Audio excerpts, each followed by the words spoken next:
triple threat. It's basically what it is. You have three options when you're in that stance. You can either shoot the basketball, you can pass the basketball, or you can drive the basketball. And using those three options, I think you should always articulate what the defense is doing to you. And three moves that I try to utilize, and you've seen me use in the years that I played, and I think are very valuable to me, is to attack the defense based on his stance. If I'm attacking, I'm going to use a jab step. And a jab step is a quick step to get the defense to react. And if the defense does not react, then you have a lot of other options that you can go about that. So jab step with your right foot, defense does not react, you go past and putting the ball here so that the defense cannot get to it. Now the second move of that triple threat situation is called a crossover. And the crossover is strictly just a change of direction. And let me show you exactly the way it should be done. In protecting the basketball, you're jabbing with your right foot, and the defense sometimes react that way, and you want to change your direction.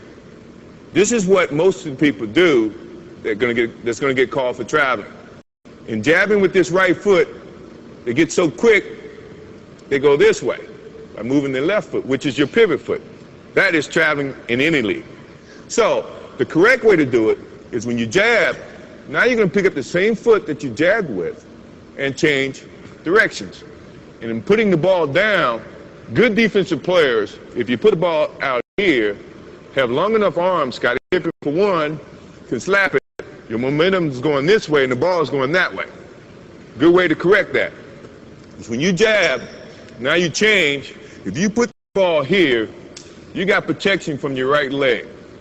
Your hand should be here protecting the basketball anyway. So now the only way the defense can get to that ball is to go through your arms, go through your legs. 9 times out of 10, it's going to be a foul. That's 9 times out of 10 because I could get away with it. But I don't play anymore, so you don't have to worry about that. So, jab step, change the direction this way, putting the ball inside your legs. Now, the good thing about an offensive player is you got to be able to go both ways. If you go one way, now you're limiting your options. The defense is going to read that, and then they become more, I guess, have the advantage to try to limit your options. As an offensive player, you never want to limit your options. So, when you're working on that move to do it this way, also do it that way. So now you can have two options. If my man's taking a defensive stance, the thing that I'm looking at right now is he's playing parallel. So now he's playing me to go either way, which is good. Which and also, to me, means all I have to do is give him a nice little fake this way. He's going to think and feel that that's the way I'm going. My change of direction is a little bit better to use when you see a guy with the parallel stance. Mainly because he doesn't know where you're going. So now you have so many options, you just try to use as many options as you can. Now, if he had his right foot forward, that to me is saying, now he wants you to go this way. The last thing I want to do is go where the defense wants me to go. I want to go opposite. So this is when now he takes his step that way. To change of direction means he's got to pick up this foot and open, then slide to keep up to you as an offensive player. That takes more time than you taking that crossover and driving to the hole. So you have the advantage in that sense. Now, if he has his other foot up, this is what I was telling you about being able to go both ways. Now you can do the same thing and attack it this way. You see what I mean? So now he can't limit your options. So you should look, before you take your stance, look how the defense is playing you, and then decide which is your pivot foot, your right foot or your left foot, and then attack. The third part of that triple threat situation involves your shot, fake shot, and a little bit of the crossover as well as the drive to the basketball hole.